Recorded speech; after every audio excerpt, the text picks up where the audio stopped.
Welcome back to the Professional Hate Watchers Association. There's the graphic. I'm Ethan here with Daniel. It's opening. Well, I guess it's technically the second night at this point. The NBA season is upon us. It is our first episode with the 2025-2026 NBA season. I was just talking because it was free last week, and I said Philly could cross the 40-win threshold, and then they go and beat the Celtics on opening night. We'll talk about that in a little bit. Before we get started, though, Daniel, the season is here, and I know that there's a lot of talk of casuals and how much people actually care. The ratings are down. That's X's favorite buzzword, the ratings. How excited are you that the season is now here?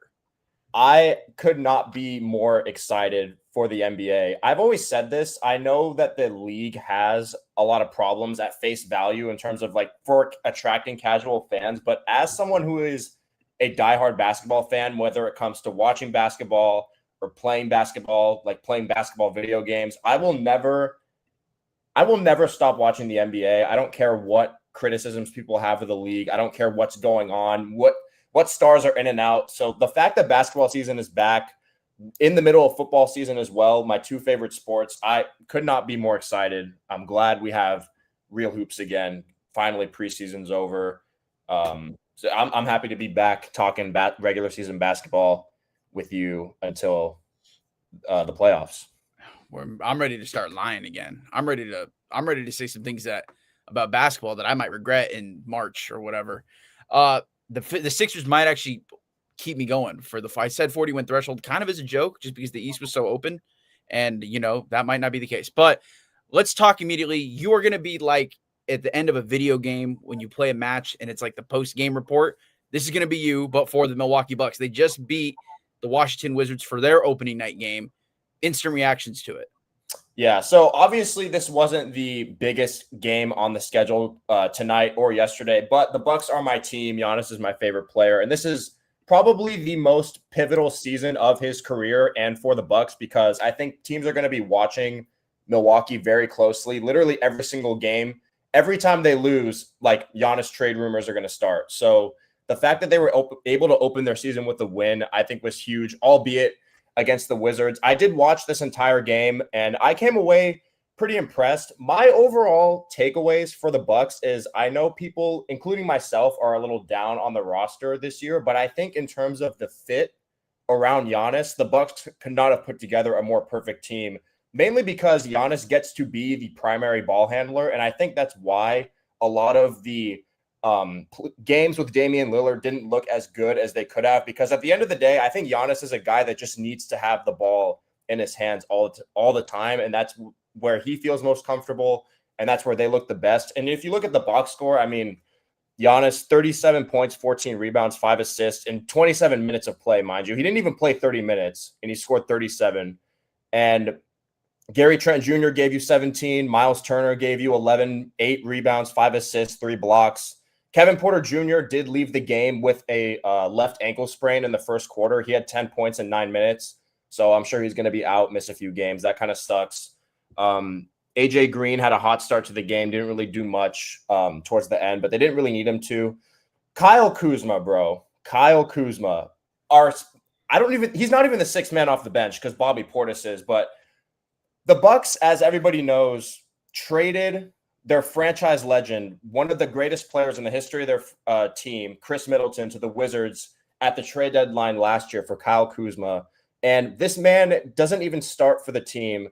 He had 12 points off the bench, so not terrible. But watching the game, he did make some plays that are just leaving me frustrated. It's like he needs to play his way into a good trade so we can trade him at the deadline and get somebody else, get another scoring wing in there. And they traded him for Chris Middleton, and Chris Middleton looked pretty damn good tonight. He looks like he can still hoop, and I've always thought that he can still play. He just needs to stay healthy. He had 23 points. Keyshawn George, if anybody knows who that is for the Wizards, I kind of know who that is, had 21. Alex Sarr had a double-double. So, I mean, 33 to 120. I'm not going to go super crazy over this win because it is the Wizards, but, I mean, you have let me count really quickly, almost 9 guys in double figures. So, I mean, pretty balanced scoring effort. Guys didn't have to play a ton of minutes. So, I mean, you beat the Wizards opening night. That's good, but I'm not gonna get super excited. I want to see them beat a real team, as people would say. Do it against a team. Well, you look up and down the rest of the box scores from not last night, but tonight. These are real teams, man. I mean, what would you say? The Clippers were losing by 30? The Clippers are currently down by 33 points, 103-70, with a minute 50 left in the third quarter in Utah. I was going to say, who are they losing to? They're losing to the Utah Jazz, a team that like 18 wins this year by ESPN. So I'm trying to look at the box score for this game. I don't even think James Harden is playing. I'm looking at the box score and I don't see him with any numbers. So I'm not sure he's playing. Kawhi Leonard, 4 points in 27 minutes. 4 points in 27 minutes. Bradley Beal, 5 points in 20 minutes. This is the nightmare scenario for the Clippers. This is the floor. Because I was going to ask you, I know the Bucks, they did what they were supposed to do against a team that they were supposed to, realistically win against. Yeah. I was going to ask you about potential concerns after just one game, but that's not really that fair because you play 82 basketball games. If it was one football game, that'd be fair. Yeah. But with the Clippers, we can't be doing this. It's what they do, man. It's what they do. They get you, they reel you in. They make all these flashy moves in the offseason. They get all these big names on the team. Oh, we're going to get Bradley Beal on the team. We're going to get Brook Lopez, all-time leading scorer for the Nets, NBA champion with the Bucks. People think he can still play. But then they come out on opening night and lose to the Jazz. And yeah, you have 81 games left, but the Clippers should not be losing to the Jazz in any span of the NBA season. Game 1, game 50, game 80, unless they're resting all their players, that's the only way that you should be losing to the Jazz if you're the Clippers. Chris Paul, who's resting players on opening night? 7 minutes, 0 points. He does have 2 assists, but he hasn't scored. Who is that? Chris Paul. 7 minutes and 0 points. Leave the basketball before the basketball leaves you, man. Leave the basketball before the basketball leaves you. Yeah. Well, that's disappointing. To say I'm not even a Clippers fan. That's just disappointing.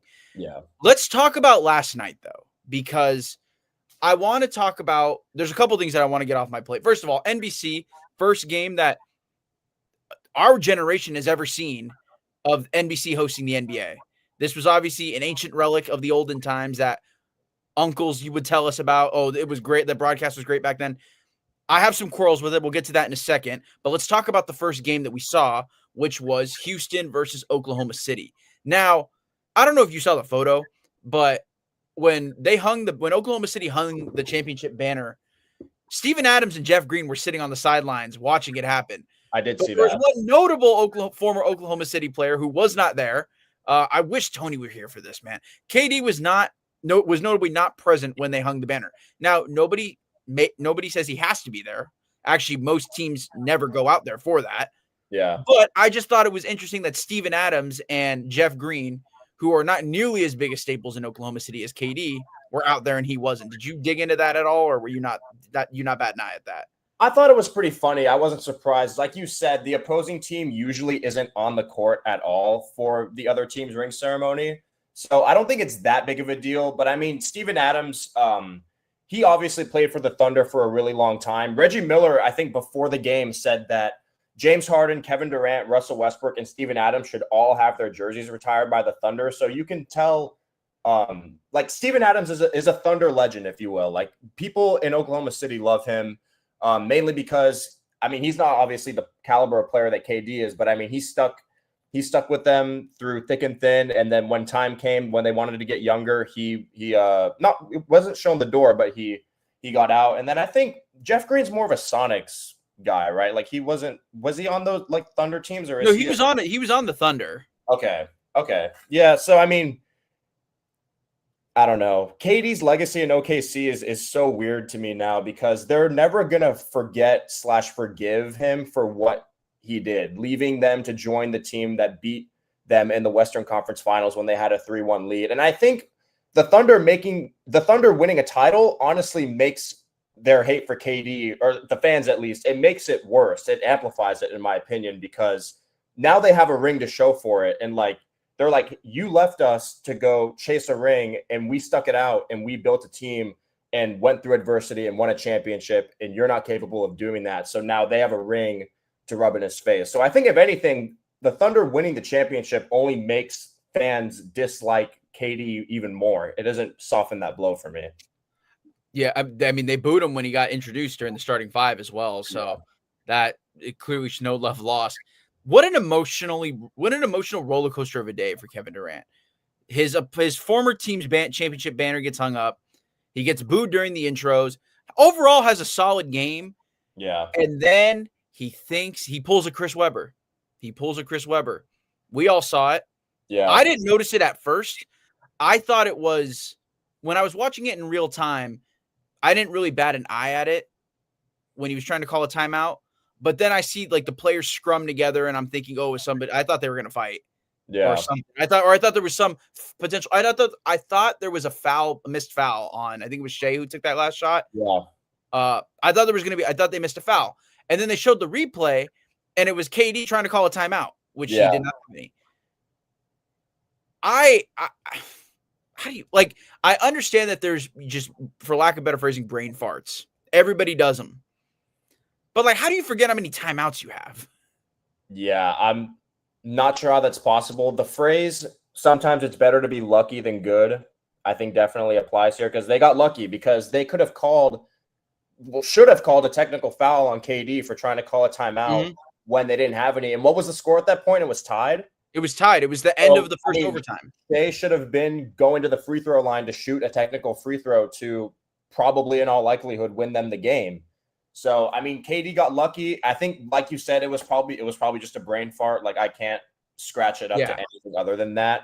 But, he got lucky, and I guess he paid the price for it, because did he foul out in the second overtime? He did foul out. Okay, so, I mean, Ball, so you and I were both in agreement. Ball, in fact, does not lie. The Thunder ended up winning this game by one, funny enough.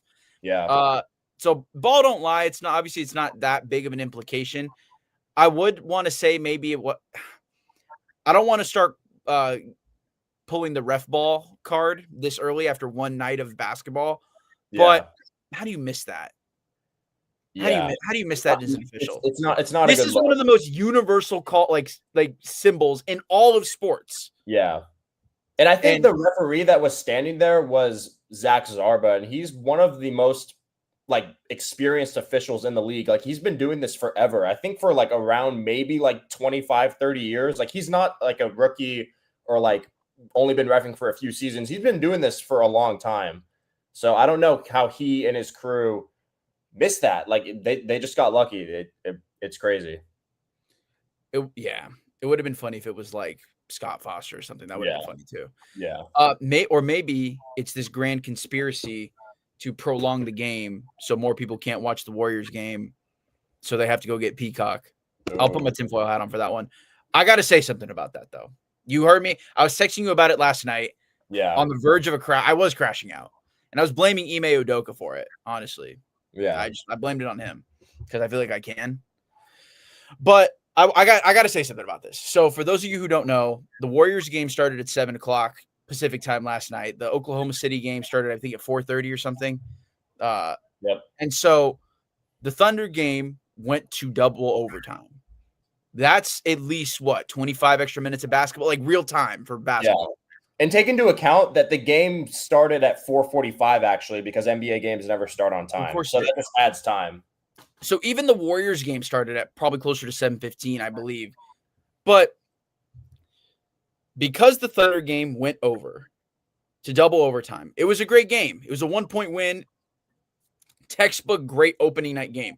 Perfect for NBC, honestly, for its first game. However, because the game went long, you couldn't watch the Lakers-Warriors game. Now, of course you could on Peacock, the streaming service, which is exactly what we've been talking about in terms of the issues with the media rights deal. I don't understand why, as a Warriors or Lakers fan, you are not allowed without extra payments to watch your team when it starts in these circumstances. In my opinion, It was the nightmare scenario for NBC. I know they had on paper a great first game, for great first 2 games, to be honest, but that lack of fluidity between those 2 games was a disaster because it exposed everything that's wrong with the new media rights deals in the NBA. What do you mean I can't watch my own team as a Warriors fan? What do you mean I can't watch the start of their game because I don't pay for Peacock?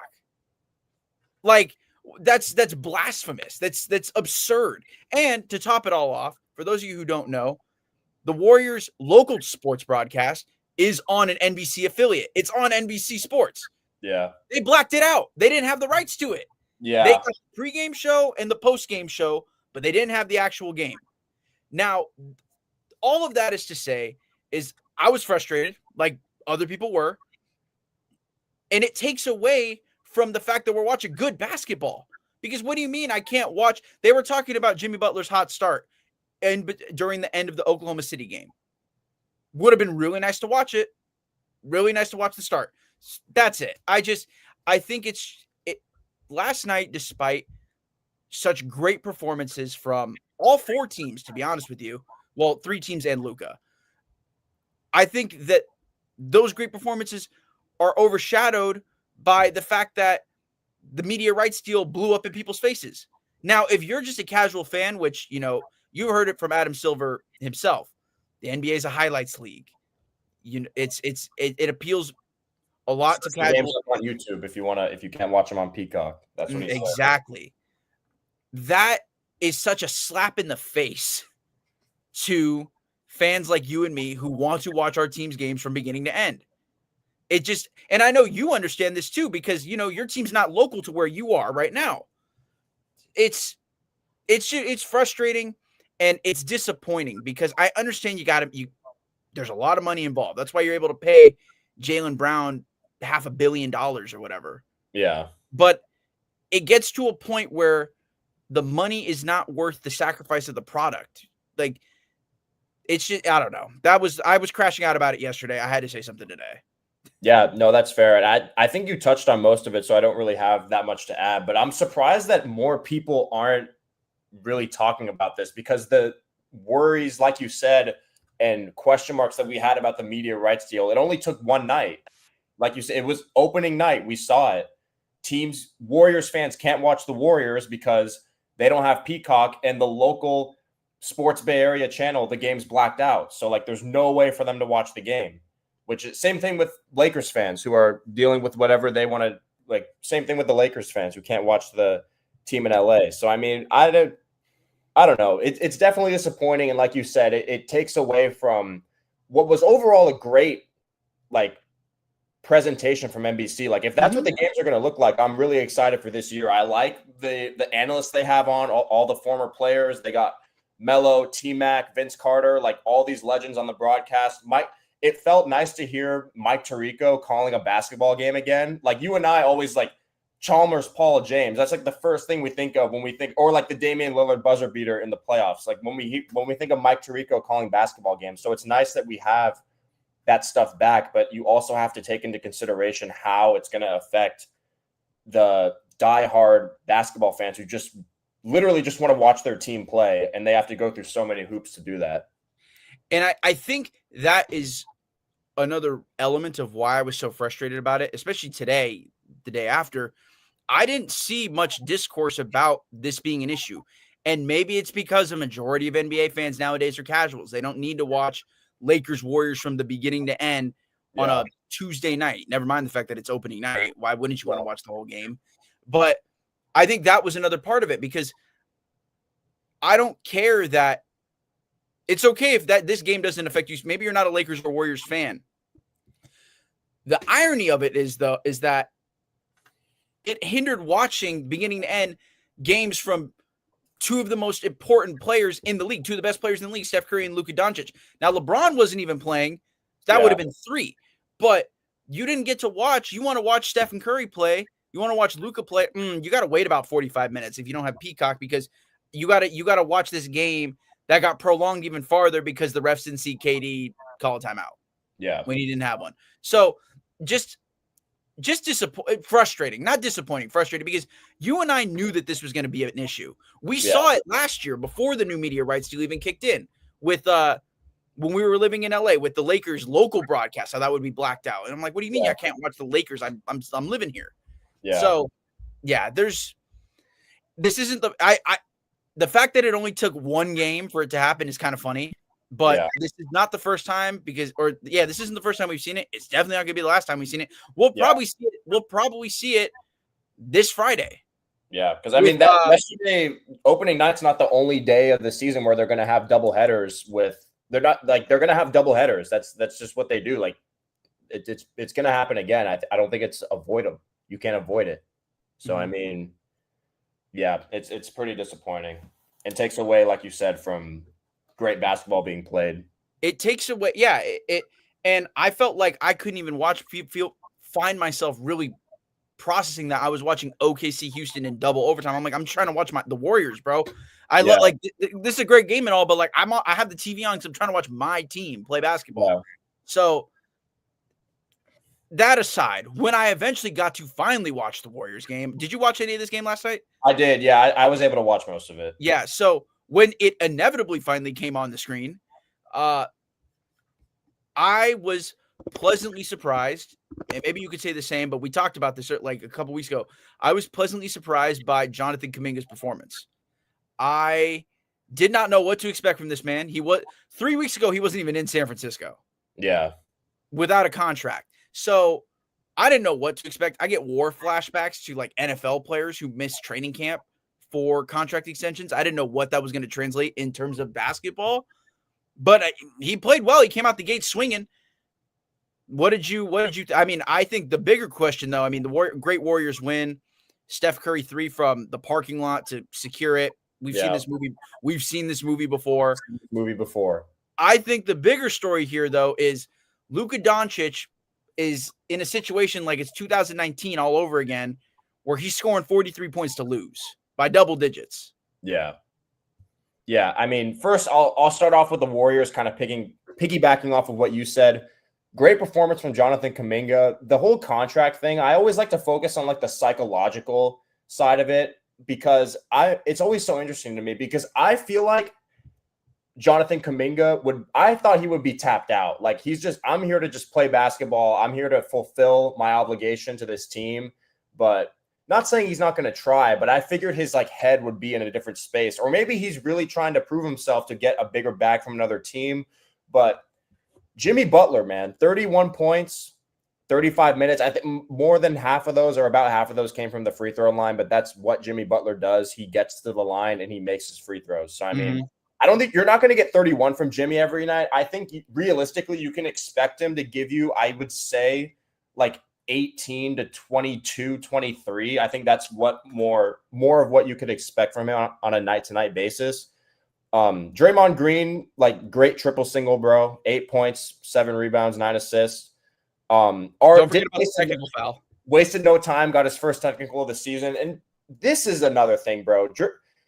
Draymond Green, like, I don't know. I don't know how he can keep putting himself in a position to get these technical fouls. Like, he literally made his own teammate, Steph Curry, the greatest shooter of all time, one of the 10 greatest players of all time. He made Steph Curry cry because he was getting so many technical fouls, and he's still doing it. Like, I just – it's pretty damn selfish to me. I don't know how else to say it, but I think it's extremely selfish the way he puts himself in these positions to scream at the refs and get these technical fouls. Maybe I'm making too big of a deal out of it, but I think that if I was a Warriors fan, it would drive me insane, like watching this night in and night out. The thing is that Draymond's whole dynamic on the team is that, I mean, we've said this before. Yes, the Warriors don't win 4 championships without Draymond Green, but they also probably won't win another one because of Draymond Green. Yeah. Because he literally punched Jordan. He didn't kick Jordan Poole out of town. He punched him out of town. But, yeah, I think I've never heard it described that way, but I find myself struggling to disagree with you in terms of that being selfish. I understand that's his whole MO. That's Draymond. Like, that's what allows him to play super well. But at the same time, yes, he's a great defender. You need that passion on defense. But you're also, I feel like, I think the discourse Warriors fans go back and forth on is his offensive production or lack thereof worth this behavior? I understand defense is important, but like, how important is defense in the NBA in the Big 2025? Yeah, that's another part of it. So people go, I think Warriors fans go back and forth on it. I know what non-Warriors fans think about it. It's more so like what you think, and more passionate fans, dare I say, not even passionate, just more vocal ones, right. question why he still is on that team in the first place. Yeah. So yeah, I don't know. I mean, we've seen this offensive production has more or less been the same since the last title run. His defense is still there, obviously, but again, how big is defense at this point in the NBA? I don't know. It's just, it is what it is. Technical foul, getting your first tech 7 minutes in, not even on the floor, is the most hilarious thing I think I've ever seen. It's up there. Yeah, and I didn't want to sidetrack. I just wanted to bring that up, and you brought it up. You were thinking the same thing. So I mean, yeah, technical foul 7 minutes in is crazy. I saw they were already posted about. You know what? It gets clicks too. Yeah. Not that Draymond Green and the Golden State Warriors need clicks. Yeah. But I saw it all over my social media last night and this morning. So it makes sense. But I want to talk about these Lakers because, bro, Bron is out. And LeBron is obviously going to make up a 10-point difference with Golden State. Like, if Bron's playing, they're probably winning. But it's Luka and friends out there, man. Like, and what happened to the Gabe Vincent that we saw in the preseason? What happened to 18 points in 4 minutes? I saw 4 points in 18 minutes. I don't even think he had 4 points. 29 minutes and 3 points. Yep. We can't be serious.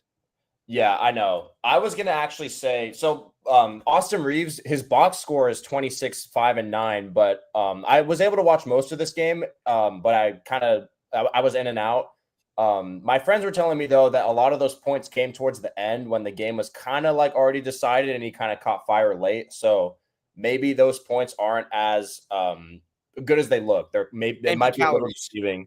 Yeah. So, I mean, 43, 12, and 9 from Luka, and you lose by double digits. I don't know, man. I told, we recorded last week, I said I wasn't that high on the Lakers because I just don't know, outside of Luka and LeBron, who is going to consistently bring it every single night. And LeBron's the oldest player in the league, and he's not going to be trying to go all out in an 82-game regular season. So that means Luka's going to do it. But if you're asking Luka to go out there and score 43 every night, that's not going to guarantee you a win. I mean, they just lost last night. And so I think the way Luka plays, he's very ball dominant. So that means a lot of these guys are just standing around and waiting for him to pass them the ball. And I think it prevents them from getting into a rhythm. I think the play style is just not something that I see winning anything long-term, like championship-wise. And so, yeah, I don't know. The Lakers roster just doesn't really excite me that much. I mean, Marcus Smart gave him 9 points. DeAndre. Look at the bench. Marcus Smart, 9. Jackson Hayes, 4. I don't even know who this Jake LaRivia. Jake LaRivia. That's the dude they got from the Kings, I think. Yeah. 5. Jared Vanderbilt, donut. You need more from your bench. Now, take this with a grain of salt. I understand as a Warriors fan, I'm taking this. A win is a win, especially on open night. Loved it. Buddy Hield's not getting me 17 points every night, off the bench. He's giving me they're playing Denver tomorrow night. He's probably going to give me 6. Realistically speaking, the law of averages is cruel to Buddy Hield. I love the guy. He seems like such a great person.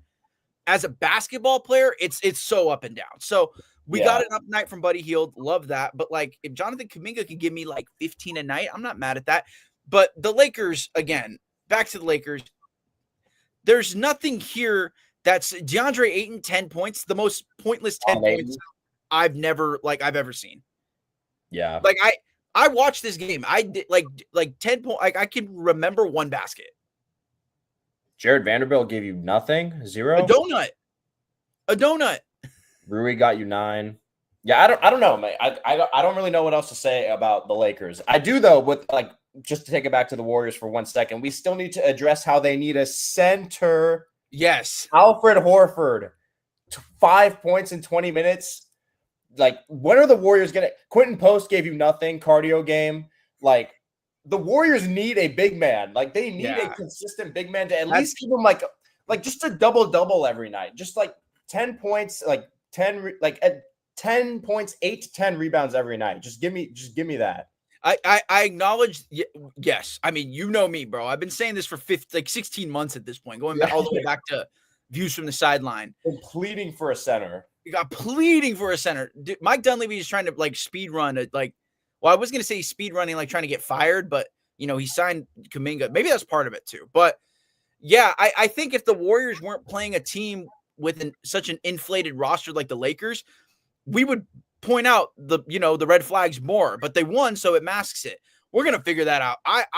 We are in for a rude awakening tomorrow night against the Joker because the best centers in the league struggle to guard this man. So like, Draymond's not guarding him, bro. Like, he was our center. He was our starting center last night. And, wasn't great, but it's what you expect from Draymond Green. I want to point out that Draymond out-rebounded DeAndre Ayton. Just want to put that out there, too. That's hilarious. I just want to put that out there. So did Kuminga and Podziemski. I didn't even notice that. Brandon, I want to be better than Steph Curry, Podziemski. Yeah. #1 Valkyries fan. So, they just... I think we'll come back to this conversation again next week after the Warriors. I think they played 2 more games, and including against Jokic. That is just, I agree. It's frustrating because I would have taken Kevon Looney, bro. Like, Kevon Looney got me 8 points and like 11 boards a night. That was more than enough. Yeah, but I guess allegedly we can do better. No, we can't. Yeah. Mike Dunleavy had this grand plan for the new Warriors, and it's literally just Steph Curry running around in circles and Draymond setting illegal screens. And Podziemski like making like a 3 or 2. Yeah. I mean, I feel like that's kind of always been the Warriors plan. Yeah, but you've had at least another like spot up shooter. Like Podziemski is like trying to fill the Klay Thompson role. You see that kind of sort of, but like he's no Klay Thompson. But that's unfair to expect him to be like that, obviously. Yeah. But, you think about all the Warriors title runs in the past. The first one had Bogut, or well, I guess the first 2 had Bogut, now that I think about it. You had Kevon. You had Boogie Cousins before he got hurt. Like, every team that the Warriors have had that goes deep into the playoffs or wins the whole thing has had stability at the center position. Zaza, and they just do not have that right now. Yeah. They literally do not have that. And so, it's frustrating. We'll talk more about this.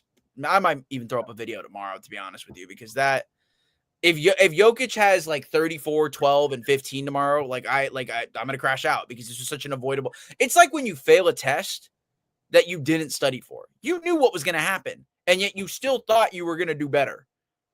Like, you thought your tactics were going to be okay. So, I don't know. It is what it is. Oh.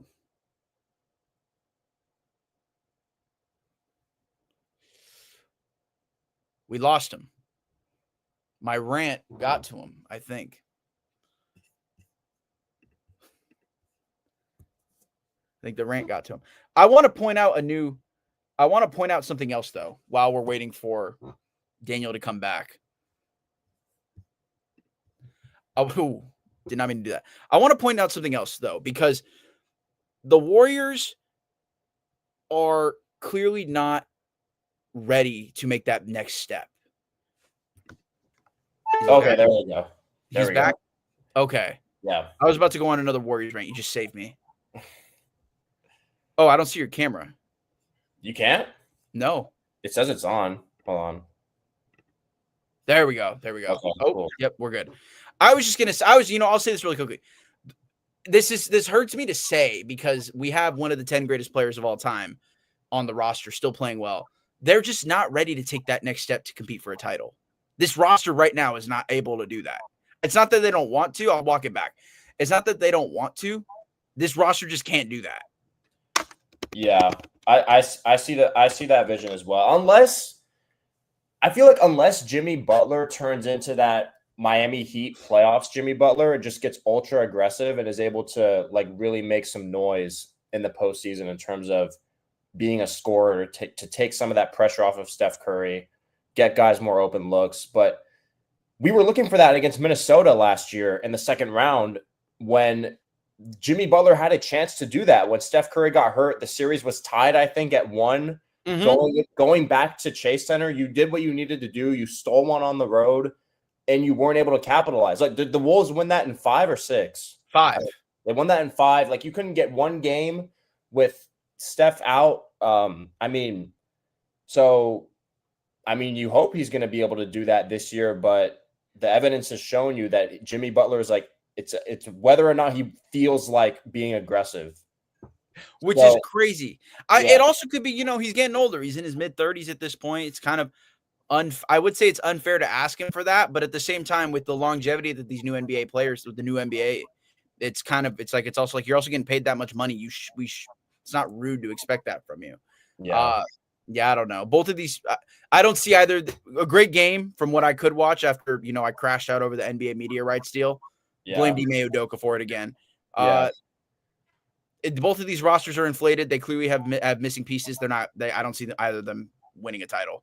Yeah, especially in a West that's super, super crazy. And kind of just as a quick aside, the Thunder, I thought very impressed with their win last night. They still don't really give me like dynasty back-to-back vibes, but I'll have to hold out on that and see if I'm wrong. But like one team in the West, dude, the Mavericks and Spurs are playing right now, and Wemby has 29-10 with 7:39 left in the third quarter. So, and they're winning by 11 or 13, excuse me. So the West is going to be insane. And we haven't even seen the new look Nuggets yet. We'll see them tomorrow against your Warriors. We'll see if the Warriors are just going to get absolutely massacred. Is it at home? Is it a home game for the Warriors? Yeah, it's at Chase. Okay. So I don't know. Maybe the Nuggets are just going to put a number on them and then look even better than I thought they were going to look. The only time that I can remember the Nuggets playing in Chase was when Jokic hit that crazy bank shot 3 to win the game. That's the only, and he showed more emotion there than he did winning the title, by the way. I don't know. The West is very compact. We notably picked one of the teams we just talked about. Both of us picked him to win the title. We'll talk about that in a minute, though. I want to go back to the slate today. First of all, I've manifested that Toronto Raptors win today by throwing a bunch of comments in your videos where I'm like, we got to talk about the Raptors. We got to talk about the Raptors. Now, because they won, I'm going to say that I did that unironically. If they lose their next game, I'm going to say I did that ironically. So we'll wait and see what that's about. But I alluded to it earlier. I had said last week that there is a scenario where the Sixers can cross the 40-win threshold. Now, I kind of just threw that out there. I was looking at the roster. That you need at least like 55, 60 games from Joel Embiid. You want around that same for Paul George. But if Paul George is washed, maybe not. You can be like, he's healthy. Yeah, you can stay over there. Yeah.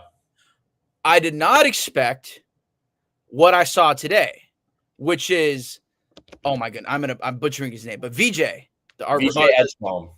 VJ Edgecombe. Okay. VJ Edgecombe put up 34 points in his NBA debut. Now, when I think of great Sixers debuts, I think of MCW back in the day. Yeah. If you know, you know. Triple-double in his first game. If you know, you know. This one might top it, though, because I know you're playing the Jason Tatumless Boston Celtics, but winning in the Garden on opening night, that's a big deal. I mean, you've seen other better teams come into the Garden on opening night and get walked out of the building. Think of the Knicks last year.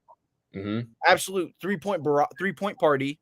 Yeah, they got shown the Celtics almost broke the record for most 3-pointers in a game. I remember a record held by the Bucks, by the way. Yes, of course. The Celtics can't steal everything. Don't worry. So I now hey man, now a 1-point win versus the Celtics is impressive. You can't expect VJ to get you 34 every night. That's just there's going to be growing pains. He's a rookie.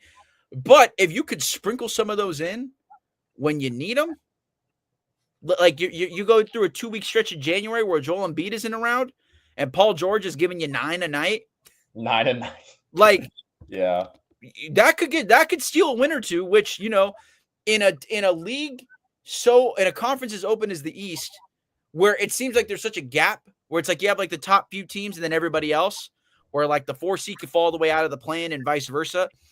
That can make all the difference. So I don't know. 40 wins isn't ridiculous, but who knows? It is the Sixers.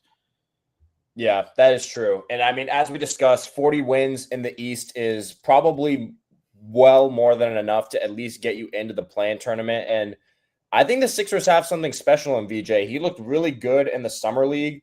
And just for context, what he did, scoring 34 points in his first NBA regular season game, he scored 14 of those in the first quarter, and he broke the record for most points scored in a first quarter in an NBA debut that was previously held by LeBron James. He scored 12 in the first quarter he ever played in against the Kings in 2003. And then he also broke, I'm looking at it right now, the 76ers franchise record for most points scored in an NBA debut that was held by Allen Iverson. He scored 30 in his first game in 96. And it also says that his 34 points were the most in an NBA debut since Wilt Chamberlain set the all-time record with 43 in 1959. Who knows if that game even happened, but you get the idea. Like he was pretty damn good. So yeah, and he's going to be very good this year. And so Tyrese Maxey got you 40. Yeah, that's all around. The team played exactly how we thought they were going to play with this roster. Now, this is again a lot of floors and ceilings that we've taken away in this first slate, because the Clippers are showing you the absolute floor. They're showing you the basement. Yeah. The unpaved basement floor. The Sixers are showing you the ceiling, which I don't even know if you can call it the ceiling, because the true ceiling, because Joel Embiid, like, we got to see if he still got it or not. He very well might still have it. Yeah. So he didn't look good tonight, though. No, he looked good tonight, but I'm talking about what if Tyrese is shooting 7 of 22, and I need Joel to go get me a bucket. Like, I think he can still do it if he's healthy. But so great performance from the Sixers. Again, though, I'm trying to avoid, except for my own team, I'm trying to avoid overreactions. Like, my team's cooked without a center. This we know. But the question is how sustainable, like, it's all about sustainability. Can they keep this up? It doesn't have to be 34 from VJ and 40 from Maxey every night, but can we get a semblance of that?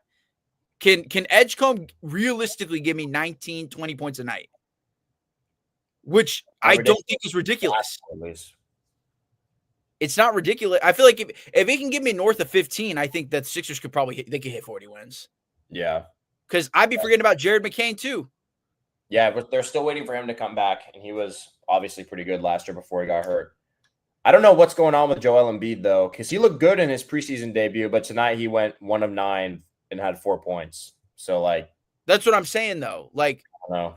Like, Joel Embiid clearly has still shown flash. Even when he played last year in the few games that he did, he played great in some of them. So, like, Philly showed us the ceiling. They can still show me the roof if you're picking up what I'm putting down. I got you. So, yeah, I think, I don't know. Like, just walking through the other scores that have happened today. We talked about the Spurs really quickly. Michael Matthew, fellow Misfits contributor, one half of the Misfits, the actual duo, picked Dallas to win the whole thing. Now, to say they're not going to win it after this one game is obviously an overreaction that I will not say. But I don't know if you're going to go far if you don't have the answer to your own division opponent. Like, if you can't provide answers to stopping a division rival, not that divisions matter anymore in the NBA, but like, I don't know, you're probably not going to go that far. Yeah, dude, Wemby has 31 and 10 with 5 minutes left in the third. Like, he might drop 50 if he wants to. Welcome to the NBA, Cooper Flag. And the Clippers officially lost 108-129 to the Jazz. So, 21 points. I got to look at this Jazz box score. Like, who's going off? Open that up. Let's talk about that really quickly. Walker Kessler, 22 points. I didn't know Walker Kessler was capable of scoring more than like 11 points. I didn't know that was possible. Lauri Markkanen, 20 points, 6 rebounds, 5 assists. When are we still firing up the Lauri Markkanen trade rumors? Like, is that going to bring it back all year? Ace Please Bailey, bring it back. 20 minutes, 2 points after that electric 25-point preseason game against the Rockets. I didn't even know Yusuf Nurkic was on the Jazz. I did not know he was on the Jazz. That's new to me. I was today years old when I found that out. And I unfortunately don't see Kevin Love on this box score, which makes me sad. Kevin Love, it might be time. Kevin Love, come to the Warriors, man. I don't need the playing on that's the real unction. If we got Kevin Love up in there too.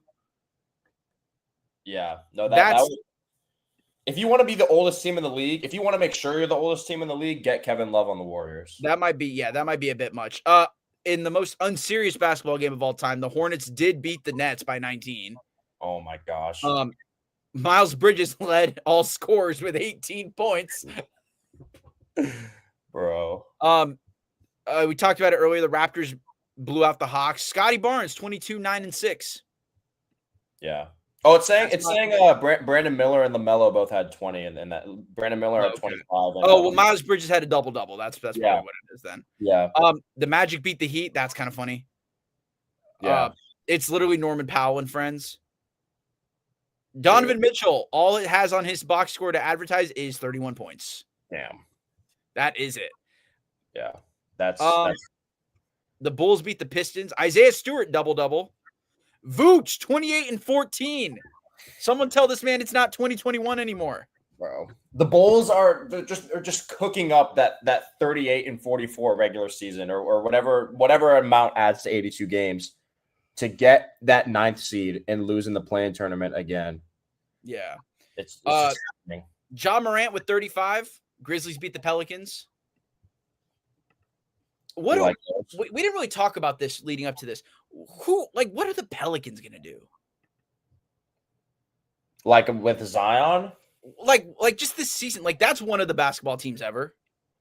Oh, I think they're going to be booty cheeks. I don't think they're going to be good. They're not good. Okay, they're not good. Okay. Yeah, I don't know. Just circling around the league. The Nuggets not starting their season until Thursday would have me infuriated as a Nuggets fan. I would too, and I'm playing fantasy basketball this year, and I have Nikola Jokic in my league, and I'm pretty mad that he's not playing until tomorrow because I'm on the verge of getting beaten this week. So him not playing until Thursday is kind of annoying. Just another quick side note, this Hornets Nets game, dude. I'm looking at the Charlotte box score. Every player that played for Charlotte except for one scored at least 10 points. I don't know. That's got to be a testament to how bad Brooklyn's defense is. Yeah. Because that's not I mean, talk about a balanced team effort, I guess, but yeah. But that means everybody that checked in scored, no? Pretty much. Yeah. Yeah. The only guy that didn't score 10 points was some dude named Sion James. He played 17 minutes, scored 2 points, but everybody else scored at least 10. Unfamiliar with that man's game, but yeah, I don't know. The race to the bottom has begun. Yeah. I feel like there's a situation where the Hornets are a fun team and actually some semblance of a okay basketball team, but that's not going to teach me anything night one against the Nets. Yeah. I don't know. I don't know that they're just two basketball teams. Yeah. Not good ones, not terrible ones, just basketball teams. Yeah. It's really the best way to describe them. Okay, last thing before we go. Yesterday, the Misfits on socials, follow us on socials if you don't already. We put out a video talking about predicting the NBA champion. Now, you and I had this conversation last week, but more so about the Eastern Conference winner because we're talking about how injured the East is. We talked about NBA champions, recorded a little video for it. You and I both said we did not collude on this. We both said the Denver Nuggets. Yep. Now, obviously, there's a good amount of agreement here. I think you and I kind of disagree on who they're going to see in the finals. Yeah. In the Eastern Conference, I want to say it's going to be the Knicks. If it's not going to happen this year, I don't think it's going to ever happen, to be honest with you. Yeah. And then you said the Magic. But let's talk about the Nuggets because we haven't even seen them play yet. Right. And I am confident that I know I was just trashing my own team about who they're playing this tomorrow. Even if the Warriors win that game, my opinion's it's not a needle mover, if you will, about the Nuggets. Yeah. So walk with me because we're talking about how crowded the West is. Walk with me your logic behind picking the Nuggets for this. So We'll just do some super basic stuff. They have the best player in the conference in Nikola Jokic. I still think Nikola Jokic is better than Shea. I'll take him over Shea. And I just think with the Thunder, I alluded to this when we were talking about that game. I don't get repeat champ dynasty vibes from them. It was a great win last night, especially without J-Dub. I mean, Shea gave you 35. Chet went crazy in the first quarter, gave you 28. But we haven't had a repeat champion since the 2017-2018 Golden State Warriors. Like, the NBA is in a spot where it's really not built to have a repeat champion because of all the talent around the league and how, like, the game has changed in terms of pace. Like, it's hard to see a team staying healthy all throughout the regular season and all throughout the playoffs. And I mean, I brought up Chet Holmgren. He missed he missed a good amount of last season injured, and he had to wait and come back. So, I mean, obviously, knock on wood, like, nobody's wishing injuries on anybody. We're just looking at what's happened over the last 7-8 years with NBA champs, and we just haven't had a repeat champ. And health has been the main reason why. So that's my initial thinking. And so the West is really crowded, and I like what the Nuggets did in the offseason. You surround Jokic with guys like Cameron Johnson. I think Cam Johnson just has a much higher basketball IQ than Michael Porter Jr. was, like, just to be completely honest. Bro, Michael Porter Jr. He's a much smarter player, and I think he's obviously MPJ has a championship, but I think Cam Johnson is a guy you can have on a championship team that can make contributions. We saw him in Phoenix when they made that run to the finals. I like that they brought Bruce Brown back. He was a pivotal piece for them when they won the whole thing in 23. I think Peyton Watson is a guy that can take a really big leap as a wing defender this year. Christian Brown just got a big, massive extension, and like, having Jonas Valanciunas be your backup center off the bench is a cheat code. Like, that guy can hit threes. He can do everything, and he doesn't even start for them. Like, I think they just have the most complete roster in the West, surrounded by the best player. And then obviously we're talking about how garbage the East is going to be. I think by default that means whoever wins the East, whether it's Orlando, New York, Cleveland, like anybody, I just don't think they're going to be good enough to beat Denver in a 7-game series. I don't know if anybody in the East could beat, like, let's say Oklahoma City got back to the finals, or Houston. Yeah. I struggled this because Eric Lampkin's other half of the Misfits, by the way, said he went with Houston for his pick. And I really thought about that, but I just, without Fred VanVleet, I just don't know if I think Amen Thompson being your point guard there's going to be some growing pains. And I think it's a point to where I don't trust them more than even Oklahoma City, but especially Denver. You alluded to it. That was my point. Jonas Valanciunas being added to this team is arguably the best plus any team got this past offseason, over the offseason. Yeah. Jokic's whole thing was everybody always showed it. It was to show how great he was whenever he was off the court versus on the court, the team stats, because you can't trust, with all due respect, Jamal Murray to lead your team as the number one option with Jokic isn't there. Yeah. But with Jonas Valanciunas, he's not going to be a number one option off the bench, but he is a damn reliable center. Barring any, of course, injuries or anything like that. We don't want any of that to happen, of course. This man stays healthy. He's going to give you reliability night in and night out. Yeah. He's not going to blow up the stat sheet. He's a really good defender, though.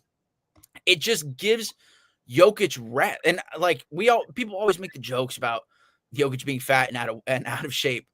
Now you're laughing because you do that too. Yeah. But Jonas Valanciunas being there may not help with those allegations, but it helps the team. Like, it's an inherent plus.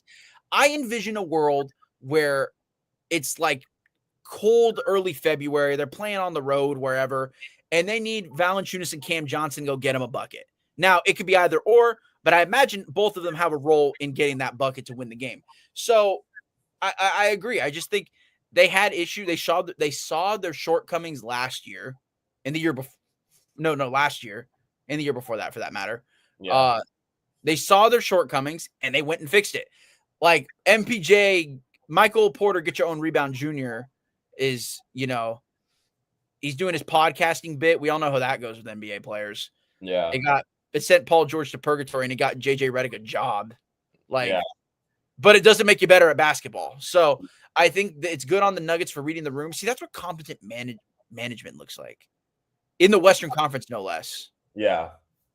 I digress. You see shortcomings and you fix it. Yeah, when I realize the player that I have isn't doing it for me, doing enough, I need to go get a new player. Cam Johnson, I just feel like is a reset. He can fill the same role that MPJ did. Yeah. But it's, like start fresh. Now, this could blow up in their face. Cam Johnson could get his powers taken by the Monstars and forget how to play basketball. And this will be like a what on earth were they thinking type play.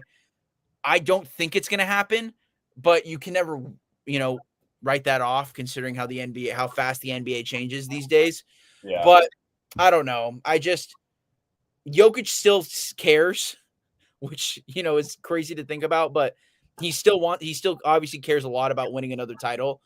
And maybe in his mind, if he wins a title, he can be like, I can go back to Serbia now. Yeah. That's also. So I know he doesn't like the prolonged season in the playoffs because he misses horse racing, of course. Yeah. But, I think another title he might call it a career after that because he's like, I've done everything I need to do. Yeah. But all that is to say is, I definitely don't see anybody in the East stopping Denver. And I think that I just don't know of a team in the Western Conference equipped to beat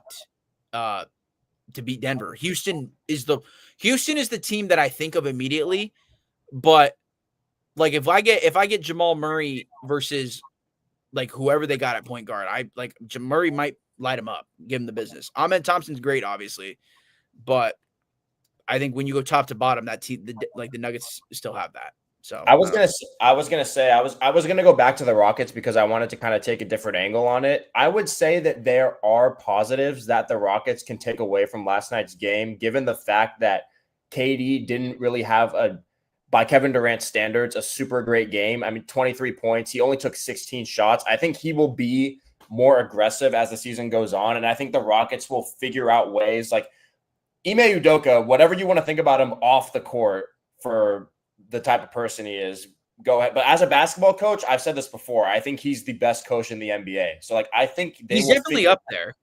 I think they will figure out how to properly utilize Kevin Durant.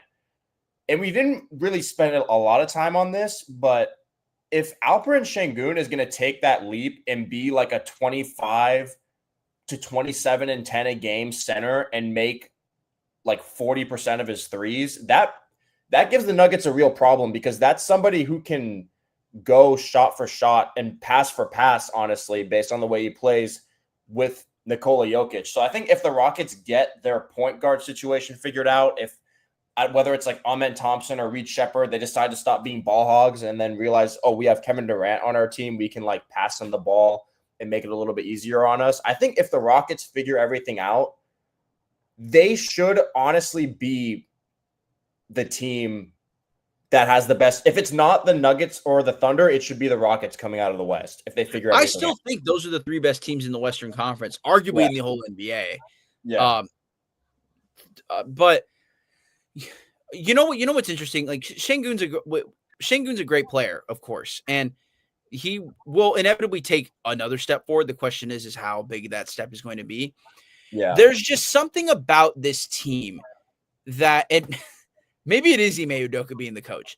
There's something about this team that just rubs me the wrong way in terms of the level, like competition. And it might be because it's a lot of younger players that, aren't as, how do I say this? Aren't as, experienced in terms of like what the Nuggets have. Yeah. Which is weird to say with a team that has Kevin Durant on it, but it's Kevin Durant and that's about it.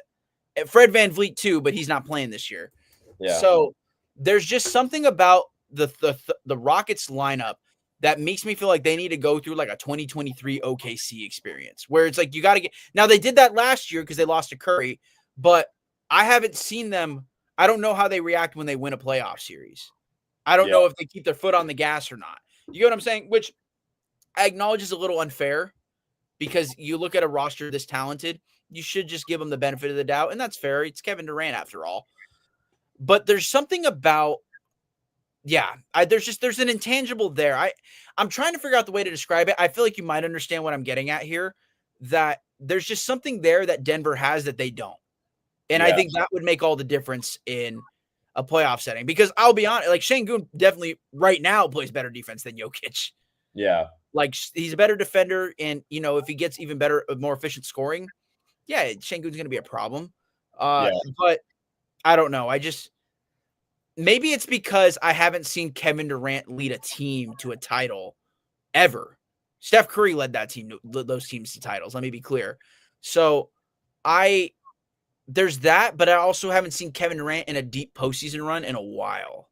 Yeah. Like, when was the last time when his foot was on the line versus the Bucks? Game 7. That's the furthest he's gotten in the playoffs since because he got walked out of the building by the Nuggets his first year with Phoenix. So and then got swept by Boston, and that led to him leaving Brooklyn the following season, getting traded. Yeah, I think like I get what you're saying. The Rockets kind of just don't really have. I don't know if like championship pedigree is the right term, because we've seen teams go through like these recent champions go through adversity. Like last year, before the Thunder won the championship, they lost to Dallas in the second round. I think the year before that, I think they lost in the play-in. I think it was they were in the play-in tournament, or they got the 8th seed and then lost in the first round. It was one of the two. So like they went through some hoops before they were able to get on top. And then like obviously the Warriors had their 2014 moment when they couldn't get by the Clippers early.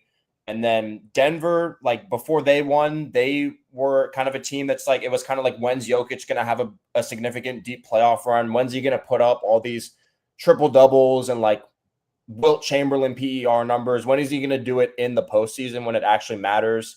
Giannis had like that adversity before he won, like having to figure it out. So I think like being led by a guy in Kevin Durant who's won championships is definitely a plus. But like you said, he's never been, as Charles Barkley likes to say, the bus driver on a championship team. And that the Rockets don't have anybody like that. So like maybe they need to go through. That's another thing though. Like the timeline of like Kevin Durant doesn't have time to go through any more adversity. Like he needs to win championships. Like he don't got time for that. Like Alvin Şengün has time for that. He's 23. Amen Thompson is like 21, 22. So there's a lot of, and Katie's locked into Houston. He already signed an extension with them. So like he'll be back there next year. Like this isn't a one and done situation, but I think this is it for Kevin Durant.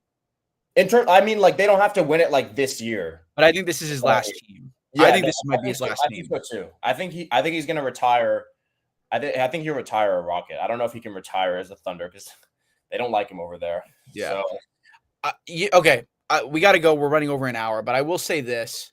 I know I've been making this joke all day. You've defended the quality of coach that he is. I can't see an Ime Udoka led team winning a title, with all due respect. Like, I understand that he's one of a really great coach, but there's something about that type of person leading your team. Like, it's not even about the off the court, like being a class act, act, by the way, by just making sure people who don't get that joke. It's not even about cheating on Nia Long and being inappropriate with a staff member. It's about, you've seen this, comments that he makes in the media. He clearly, there's a little bit of a lack of maturity there that other coaches in the NBA, that other coaches have. And it's not like a experience thing. I think it's just Ime Udoka as a person, man. And it hasn't changed when it's gotten to Houston. You saw the comments he made when they played the Warriors last year, and then what they do, they got walked out of the building. So I struggle to put 2 and 2 together in terms of an Ime Udoka team winning a title, especially considering you have Kevin Durant, who, bless his heart, he's got a petty streak to him. Yeah. This man started the burner account trend. So combined with a couple of a handful of young players who just, they're going through, they don't know any better. They're learning every day as they go. It just doesn't seem like it's not going to blow up in their faces or anything. I think they'll win 50 games, but when I stack it up like that, I struggle to find an edge that they would find over Denver. Yeah, that's all. I think funny enough, I think they could probably compete with OKC, but I would love a playoff series with Houston and those two, any of those two teams. I think that would be great basketball. I just feel like Denver is Denver every year is just so composed every playoff. They don't win everything, obviously, but Yeah. they're like a machine. They are Yeah. so smooth. Rarely do you get an off night from them, except for what was it, Game 6 versus the Wolves? Yeah. And I mean, I'll say this, like I can say this, I can be objective and look at it from an objective lens. Like they probably should have beaten the Thunder last year in the second round. They probably should have won that series. Like if Jokic got help from literally anybody else, they would have beaten the Thunder last year. And then they would have played Minnesota in the conference finals. Like who knows how that, Minnesota. Who knows how that would have gone? So like, I think that's a great point. Obviously, they got the 1 game winner from Aaron Gordon, and then that was it. Yeah. So I think like I'm not trying to knock like the Rockets team. You get what I'm saying though, because it's like I don't know. Ime Udoka kind of just rubs me the wrong way. That's it. This is hate watching. This is hate watching after all. So I'm not going to prey on his downfall or anything. No, the Rockets being good this year will be inherently good for basketball because of the caliber of team that they have. And, you know, Udoka does put on coaching masterclasses. Yeah. I will acknowledge that. However, when push comes to shove and we're watching basketball in May, I don't think they're going to be the last team standing in the Western Conference, much less holding a title. That's now, fair. If only we get to watch more games, because I hope they don't black out the games because of national television media rights deals. And that is what we'll end it on, because I'm still not over that. And I can't wait I'll update this every week about if I get screwed over by the media rights deal, because it's going to happen again. I can't wait for another Warriors NBC game and I can't watch it at home. It's going to be great. But that's all do you have any closing thoughts? No, like I said at the beginning, just happy to be back. Real basketball is back. NBA is back. I can't wait to follow all these teams, all these players, all these coaches, Ime Udoka, like all of them. Like I'm so happy basketball is back. Couldn't agree more. Now, if only we can watch them beginning to end. We'll see if that changes. Have to get into that one more time. Yeah, it won't change. That's all the time we have for episode 7. That's crazy. Or no, 7 or 8. No, 8. This is 8. I got to fix it. That's all we have for this episode of the Professional Hate Watching Association. For Daniel, I'm Ethan. We will be back next week to talk about everything. The Nuggets will have played by then. The Raptors will probably have won another game. The Bucks will have lost a frustrating game that will get me upset, and I'll be ready to rant about it. Oh, man, it's going to be great. We're doing this every week during the season. You're not going to want to miss it. So until then, we will see you next time. Peace.